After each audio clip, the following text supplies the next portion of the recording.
manger pour favoriser le bon cholestérol?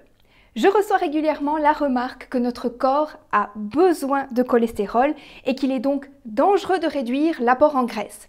Ou encore que, de toute façon, la plupart du cholestérol est fabriqué par notre corps et que réduire le gras alimentaire est donc inutile. Mais aussi, souvent, les gens ne font pas la différence entre ce qu'on appelle communément le bon et le mauvais cholestérol. Nous allons décortiquer ce gros dossier ensemble aujourd'hui. Vous êtes prêts? Alors c'est parti!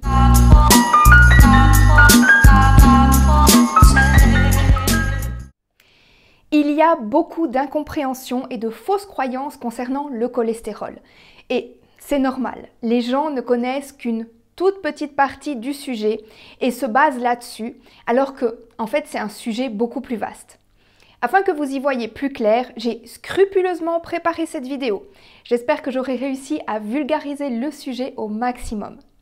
Si vous regardez une de mes vidéos pour la première fois, je m'appelle Cynthia et je suis nutritionniste. Sur cette chaîne, je vous aide à comprendre les mécanismes physiologiques liés à la santé et au maintien d'un poids corporel sain. Alors, n'hésitez pas à vous abonner en cliquant sur la petite cloche pour être informé de la sortie de mes prochaines vidéos. Si ce contenu vous plaît, vous pouvez également me laisser un petit pouce en l'air. Merci beaucoup. Voyons tout d'abord ce qu'est le cholestérol. Le cholestérol fait partie de la famille des lipides. Il est présent dans le sang, dans la paroi des cellules, il est aussi indispensable à la synthèse de la vitamine D, il va intervenir dans la production de certaines hormones, par exemple celles des glandes surrénales et sexuelles, et il est précurseur dans la synthèse des sels biliaires qui constituent la bile, qui va permettre la digestion des graisses alimentaires. Bon, déjà à ce niveau, on remarque que le cholestérol est indispensable au bon fonctionnement du corps humain. Il y a deux formes de cholestérol. Celui qui est fabriqué par notre organisme, qu'on appelle endogène et qui constitue 80% du cholestérol total, et celui qui est apporté directement par l'alimentation, qu'on appelle cholestérol exogène et qui constitue les 20 autres pourcents restants. Penchons-nous maintenant sur ces deux formes afin que vous compreniez la différence entre l'un et l'autre. Les deux formes de cholestérol dont je vais vous parler sont du cholestérol sérique, donc du cholestérol présent dans le sang, qu'on se comprenne bien. Commençons par le cholestérol exogène, donc celui qui est apporté directement par des aliments qui en contiennent. Il n'est pas fabriqué à partir de graisse, c'est du cholestérol contenu dans les aliments. Donc le cholestérol exogène provient de l'alimentation et exclusivement des graisses animales. Comme je vous l'ai dit, il s'agit d'une petite partie du cholestérol total puisqu'il représente uniquement 20%. Bien. Voyons maintenant le cholestérol endogène, donc celui qui est fabriqué par notre organisme et qui représente la plus grande partie du cholestérol total puisqu'il représente 80% du total. Ce sont deux organes, le foie et l'intestin grêle, qui produisent le cholestérol. Et chaque jour, on produit environ 1200 mg de cholestérol. Ça, c'est pour quelqu'un qui a une alimentation lambda, classique. C'est ce fameux cholestérol sur lequel on n'aurait soi-disant aucun contrôle, puisqu'il est fabriqué par nous-mêmes. Mais ce qu'on ne sait pas, ou en fait ce qu'on ne nous dit pas forcément, c'est que ce cholestérol endogène fabriqué par notre corps est en fait fabriqué à partir des lipides provenant de notre alimentation. Donc au final, quel que soit le cholestérol dont on parle, il provient du gras que nous mangeons. Et de toute façon, nous dépendons du cholestérol endogène, donc celui qui est fabriqué par notre corps, car il suffit amplement à couvrir nos besoins physiologiques. Le cholestérol exogène étant donc inutile, ou en tout cas superflu. D'ailleurs, les cellules n'absorbent que le cholestérol dont elles ont besoin, ce qui implique que le cholestérol excédentaire va rester dans la circulation sanguine, s'agglomérer, adhérer aux parois des artères.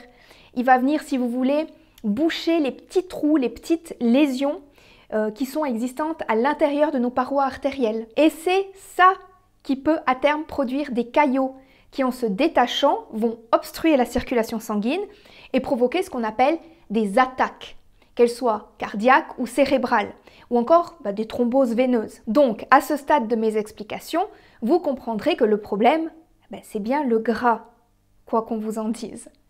Bon, maintenant, voyons. qu'est-ce qu'on appelle bon et mauvais cholestérol? En réalité, il n'y a qu'une forme de cholestérol. Ce qui va en revanche être différent, c'est le moyen de transport dans le sang de ces lipides. Parce qu'on ne peut pas laisser des molécules de lipides en suspension dans la circulation sanguine, qui est un milieu aqueux. Ça ferait comme si vous mettez de l'huile dans de l'eau. Essayez de mettre de l'huile dans un verre d'eau. L'huile, elle remonte à la surface. Ça impliquerait des espèces de poches de gras dans notre circulation sanguine, avec tous les effets qui s'en suivent. Je vous laisse imaginer le truc. Donc, il va falloir utiliser un transporteur. Une espèce de petit véhicule qui va livrer le cholestérol dans l'organisme, là où l'organisme en a besoin. Il y en a deux sortes, et on les appelle LDL et HDL, les lipoprotéines à faible et haute densité.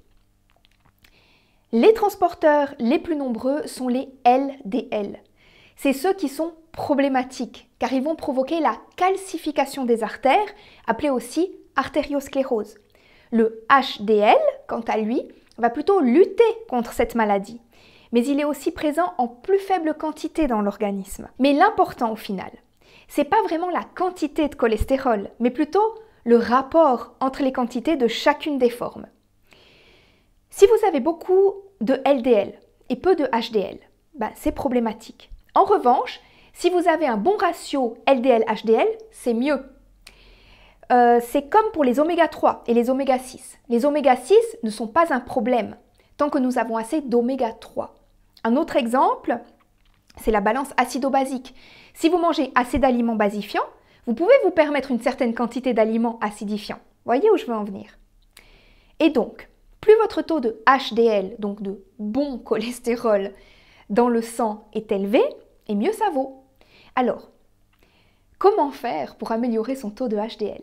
Il y a plusieurs solutions, mais les deux qui prévalent sont le sport d'endurance, comme le vélo, la natation, en tout cas une activité physique. Et le second, c'est l'alimentation végétale. Pour vous citer un exemple parmi tant d'autres, plusieurs études ont démontré que manger 4 noix du Brésil par jour va abaisser la concentration dans le sang de mauvais cholestérol, donc de LDL. Les noix du Brésil pourraient donc remplacer les statines, qui sont les médicaments visant à lutter contre le cholestérol. Je vous mettrai le lien en description vers une revue scientifique qui traite de ces études. Pour lutter contre le mauvais cholestérol, les recommandations officielles sont de consommer le moins possible d'acides gras saturés et de préférer les modes de préparation qui utilisent peu de graisse de manière générale. Modérer la consommation d'aliments qui ont une teneur élevée en cholestérol, donc les aliments gras comme les abats, les œufs, les fruits de mer, le beurre, les produits laitiers.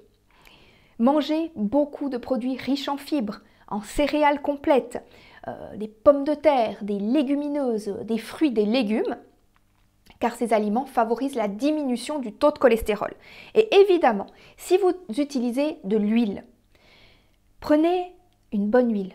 Prenez une huile de colza qui non seulement est riche en oméga 3, mais qui en plus contribue également à réduire le niveau sérique, donc le niveau dans le sang de LDL ou mauvais cholestérol. Choisissez évidemment une huile bio de première pression à froid, sinon c'est comme pisser dans un violon, ça aura le même effet. Vu que notre corps fabrique lui-même son propre cholestérol, inutile d'aller le surcharger avec des aliments riches en cholestérol. Vous l'avez vu, de toute façon, le surplus ne sera pas utilisé et viendra au contraire péjorer votre santé parce qu'il reste dans la circulation. Nous avons besoin de peu de cholestérol pour fonctionner normalement. Et comme rien ne se perd et tout se transforme, lorsqu'il y a mort de nos cellules, ce qu'on appelle l'apoptose, notre corps sera capable de recycler les parties de cette cellule pour utiliser les éléments à la création de nouvelles cellules. Donc attention avec le gras alimentaire. Ce n'est bon ni pour votre poids, ni pour votre santé. De surcroît s'il s'agit de graisses provenant de produits animaux. Comme d'habitude, vous pouvez me laisser vos questions en commentaire. J'y répondrai avec un grand plaisir. Via Félicia à tous!